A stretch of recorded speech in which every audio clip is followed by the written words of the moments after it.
an honor to dedicate the 450-kilometer Kochi-Mangaluru natural gas pipeline to the nation. This is an important day for India, especially for the people of Kerala and Karnataka. These two states are being connected by a natural gas pipeline. I congratulate to people of these states. Congratulations also to all stakeholders for taking steps to providing clean energy infrastructure.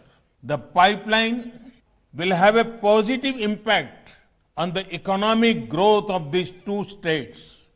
ഇന്നലെ കൊച്ചി മംഗലാപുരം പ്രകൃതിവാതക pipe line പദ്ധതി നാടിന് സമർപ്പിച്ചുകൊണ്ട് നമ്മുടെ പ്രധാനമന്ത്രി ശ്രീ നരേന്ദ്രമോദി പറഞ്ഞ വാക്കുകളാണ് ഇവ. ഇത് ഇന്ത്യയുടെ സവിശേഷ ദിനമാണെന്നും ഒപ്പം കേരളത്തിലെയും കർണാടകത്തിലെയും ജനങ്ങളുടെ സാമ്പത്തിക വളർച്ചയ്ക്ക് സഹായകമാകുമെന്നും ഗെയിൽ പദ്ധതി 12 ലക്ഷം തൊഴിലവസരങ്ങൾ സൃഷ്ടിക്കുമെന്നും പ്രധാനമന്ത്രി പറയുകയുണ്ടായി. വീഡിയോ കോൺഫറൻസ് വഴിയാണ് അദ്ദേഹം ഉദ്ഘാടന കർമ്മം നിർവഹിച്ചത്. വലിയ ജനകീയ പ്രതിഷേധങ്ങൾക്കും വർഷങ്ങൾ നീണ്ട കാത്തിരിപ്പിനുമൊടുവിലാണ് ഈ പദ്ധതി യാഥാർത്ഥ്യമാവുന്നത്. 444 കിലോമീറ്റർ ദൈർഘ്യമുള്ള ഗെയിൽ പൈപ്പ് ലൈൻ പദ്ധതിയുടെ ചെലവ് 3226 കോടി രൂപയാണ്. ഇത് പൂർണ്ണമായും പ്രവർത്തനക്ഷമമാവുന്നതോടെ പരിസ്ഥിതി സൗഹൃദവും കുറഞ്ഞ വിലയിലുമുള്ള പ്രകൃതിവാതകം വീടുകളിലെത്തും. കൂടാതെ കംപ്രസ്ഡ് നാച്ചുറൽ ഗ്യാസ് CNG വ്യവസായങ്ങൾക്കും വാഹനങ്ങൾക്കും ലഭ്യമാകും. ശ്രദ്ധയിൽ ഈ വിഷയത്തിൽ ആദ്യം സംസാരിക്കുന്നത് BJP വക്താവ് സന്ദീപ് വാര്യർ. ബഹുമാനപ്പെട്ട പ്രധാനമന്ത്രി രാഷ്ട്രത്തിന് സമർപ്പിച്ച ഗെയിൽ പദ്ധതി വാസ്തവത്തിൽ കേരളത്തിന്റെ വികസനത്തിന് വലിയ സഹായകമാവും എന്നുള്ള കാര്യത്തിൽ സംശയമില്ല. ഇത് എത്രയോ കാലം മുൻപ് നടക്കേണ്ടതായിരുന്നു. രണ്ടാം UPA സർക്കാരിന്റെ കാലത്ത് ഉപേക്ഷിക്കപ്പെട്ട ഒരു പദ്ധതി. ആ പദ്ധതി ശ്രീ നരേന്ദ്രമോദിയുടെ ഇച്ഛാശക്തിയും വികസന താല്പര്യവും കൊണ്ട് മാത്രമാണ് ഇന്ന് നടപ്പാക്കാൻ കഴിഞ്ഞിട്ടുള്ളത്. കേരളത്തിന്റെ വികസനത്തിൽ ഒരു വലിയ കുതിച്ചുചാട്ടം തന്നെയായിരിക്കും ഈ ഒരു പദ്ധതി എന്നതിൽ തർക്കമില്ല. ഒരുപക്ഷെ കേരളത്തിലെ ഈ രാഷ്ട്രീയ അസ്ഥിരത കൊണ്ടും അതല്ലെങ്കിൽ രാഷ്ട്രീയ നേതൃത്വത്തിന്റെ പക്വതയില്ലായ്മ കൊണ്ടും വളരെയധികം ഈ പദ്ധതി നീണ്ടുപോയി. ഗുജറാത്ത് ഉൾപ്പെടെയുള്ള സ്ഥലങ്ങളിൽ സമാനമായ പദ്ധതികൾ വളരെ നേരത്തെ തന്നെ പൂർത്തീകരിച്ചിട്ടുണ്ടായിരുന്നു. പക്ഷെ കേരളത്തിൽ വളരെയധികം ഇത് വൈകിപ്പോയി. അതുകൊണ്ട് തന്നെ ചെലവും വളരെയധികം വർദ്ധിച്ചു എന്നുള്ളത് കേരളത്തിന്റെ ദുഃഖകരമായ സാഹചര്യത്തെ കൂടി ചൂണ്ടിക്കാണിക്കുന്നതാണ്. ജനങ്ങളെ തെറ്റിദ്ധരിപ്പിക്കാൻ വേണ്ടി ആസൂത്രിതമായിട്ടുള്ള ശ്രമങ്ങൾ നടന്നു എന്നുള്ളതൊരു വസ്തുതയാണ്. പ്രത്യേകിച്ചും അങ്ങനെ തെറ്റിദ്ധരിപ്പിക്കാൻ വേണ്ടി ഇറങ്ങി പുറപ്പെട്ട ആളുകളുടെ പിന്നിൽ രാജ്യത്തെ വികസനം തടയാൻ ഉദ്ദേശിച്ചുകൊണ്ടുള്ള ചില പ്രത്യേക സംഘടനകൾ അതിന് പുറകിൽ പ്രവർത്തിച്ചു എന്നാണ് മനസ്സിലാക്കേണ്ടത്. ഈ നടന്നിട്ടുള്ള സമരങ്ങളുടെയൊക്കെ പുറകിൽ ജനങ്ങളെ തെറ്റിദ്ധരിപ്പിച്ചുകൊണ്ട് ഇളക്കി വിടാൻ വേണ്ടി ശ്രമിച്ച ആളുകളുടെയൊക്കെ പശ്ചാത്തലം പരിശോധിച്ചാൽ ഇക്കാര്യങ്ങൾ ബോധ്യപ്പെടുന്നതാണ്. എന്തായാലും ഈ പദ്ധതി കൊണ്ട് കേരളത്തിലെ ജനങ്ങൾക്കും കേരളത്തിന്റെ മൊത്തം സാമ്പത്തിക അവസ്ഥയ്ക്കും നല്ല പുരോഗതി ഉണ്ടാകും എന്നുള്ള കാര്യത്തിൽ ഒരു സംശയവുമില്ല. വലിയ നേട്ടം തന്നെയാണ് കേരളത്തിന് കിട്ടിയിട്ടുള്ളത്. വികസനം സമൂഹത്തിനു വേണ്ടിയുള്ളതാണ്. അക്കാര്യത്തിൽ എല്ലാവരും ഒന്നിച്ചു നിൽക്കുന്ന സമീപനമാണ് വേണ്ടത്. LDF convener A. വിജയരാഘവൻ. കേരളത്തെ സംബന്ധിച്ചിടത്തോളം ഏറ്റവും അഭിമാനകരമായ ഒരു പദ്ധതിയുടെ പൂർത്തീകരണമാണ് നടന്നിട്ടുള്ളത്. നമ്മുടെ സംസ്ഥാനത്തെ ഒരു ദേശീയ സാർവദേശീയ തലത്തിലേക്ക് വളർത്തുന്ന ഒരു പ്രക്രിയ നമുക്ക് പൂർത്തീകരിക്കാനായി. ആധുനിക സമൂഹത്തിന്റെ വളർച്ചയിലെ ഏറ്റവും പ്രധാനപ്പെട്ട ഒരു സംവിധാനമാണ് ഭൂമിക്കടിയിലുള്ള വാതക പൈപ്പ് ലൈനുകൾ. നമുക്കത് സർവതലസ്പർശിയായ ഒരു വികസനത്തിന്റെ വാതിലാണ് തുറന്നു തരുന്നത്. മാത്രമല്ല ഒരു ഹരിത സംസ്കാരം രൂപപ്പെടുത്തിയെടുക്കുന്നതിനും അത് സഹായകരമാണ്. പൊതുജനങ്ങളെ സംബന്ധിച്ചിടത്തോളം അവരുടെ നിത്യജീവിതത്തിലെ ചിലവുകളിൽ വലിയ കുറവുകളുണ്ടാക്കും. വ്യവസായത്തിന്റെ മേഖലയിൽ പുതിയ വാതിലുകൾ നമുക്ക് തുറന്നു തരും. ഈ നിലയിൽ ലോകത്തിന്റെ മുന്നേറ്റത്തിലേക്ക് കേരളത്തെ കണ്ണിതിറക്കുന്ന വികസന പ്രവർത്തനത്തിന്റെ പൂർത്തീകരണമാണ് ഗെയിൽ വാതക പൈപ്പ് ലൈൻ. കേരളത്തിന്റെ മുഖ്യമന്ത്രി മുൻകൈയെടുത്തുകൊണ്ട് ദശാബ്ദങ്ങൾ പിന്നിട്ട അതിന്റെ പ്രവർത്തന രാഹിത്യത്തെയാണ് മുറിച്ചു കടന്നത്. പല കോണുകളിൽ നിന്ന് ഇത് ദുർബലപ്പെടുത്തേണ്ട പ്രവർത്തനമുണ്ടായി. അറിവില്ലായ്മയിൽ നിന്ന് ചില പ്രക്ഷോഭങ്ങളുണ്ടായി. പക്ഷേ നിശ്ചയദാർഢ്യവും സാന്ത്വനവുമാണ് ഏറ്റവും പ്രധാനപ്പെട്ട വഴി വികസനത്തിന് തെളിയിച്ചുകൊണ്ട് മുഖ്യമന്ത്രി എടുത്ത മുൻകൈ പ്രധാനമന്ത്രി പോലും അഭിനന്ദിച്ചിരിക്കുകയാണ്. കേരളത്തിന്റെ വികസനത്തിന് വലിയൊരു മുതൽക്കൂട്ടാണ് ഈ പദ്ധതി. പുതിയ ഒരു തലമുറയ്ക്ക് ഇവിടെ മികച്ച ജീവിതം നയിക്കാൻ ആവശ്യമായ അടിസ്ഥാന സൗകര്യം രൂപപ്പെടുത്തുക എന്നത് ഈ തലമുറയുടെ ചരിത്ര ദൗത്യമാണ്. എല്ലാ മലയാളിക്കും അഭിമാനിക്കാൻ കഴിയുന്ന ഒരു കാര്യമാണ്. കേന്ദ്ര ഗവൺമെന്റും അതുപോലെ തന്നെ സംസ്ഥാന ഗവൺമെന്റും കൈകോർത്ത് പിടിച്ച് പ്രവർത്തിക്കുക എന്നത് ഫെഡറൽ സംവിധാനത്തിന്റെ ഏറ്റവും പ്രധാനപ്പെട്ട കാര്യവുമാണ്. അതുകൊണ്ട് ഒരു ഫെഡറൽ സംവിധാനം എന്നതിനെ ദുർബലപ്പെടുത്താൻ പാടില്ല. നമ്മൾ ശത്രുതാപരമായല്ല, വികസനവുമായി ബന്ധപ്പെട്ട കാര്യങ്ങളിൽ തുറന്ന സമീപനം ഉണ്ടാവണം. രാഷ്ട്രീയം ആശയപരമായ സംവാദമാണ്, അത് നമുക്ക് തീർച്ചയായും നടത്തേണ്ടി വരും. പക്ഷേ വികസനം എന്നത് സമൂഹത്തിന് വേണ്ടിയുള്ളതാണ്. അവിടെ എല്ലാവരും ഒന്നിച്ചെടുക്കുക എന്ന് തന്നെയാണ് പ്രധാനം. 1000 കോടി രൂപ കേരളത്തിന് നികുതി ഇനത്തിൽ ഈ പദ്ധതി വഴി വരുമെന്നതും വലിയ നേട്ടമാണ്. Petronet LNG chief manager Sajeev Nambiar.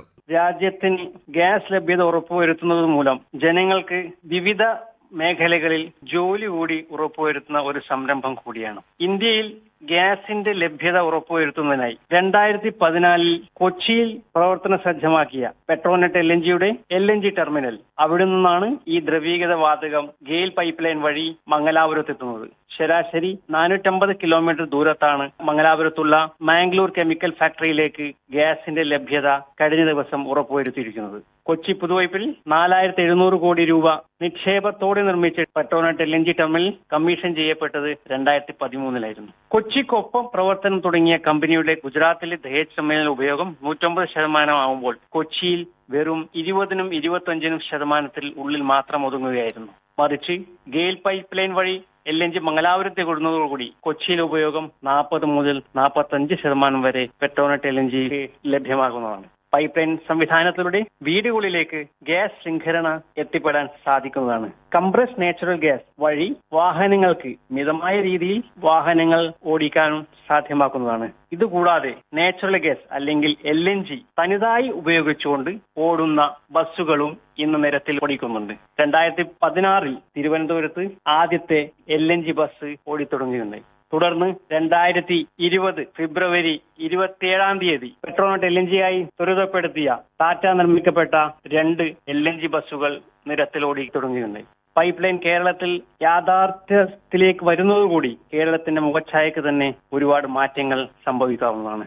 1000 കോടി നികുതിയിൽ ഇത് കേരളത്തിന് ഒരു വലിയ നേട്ടമായി മാറാൻ സാധ്യമുള്ള ഒരു സംരംഭം കൂടിയാണ്.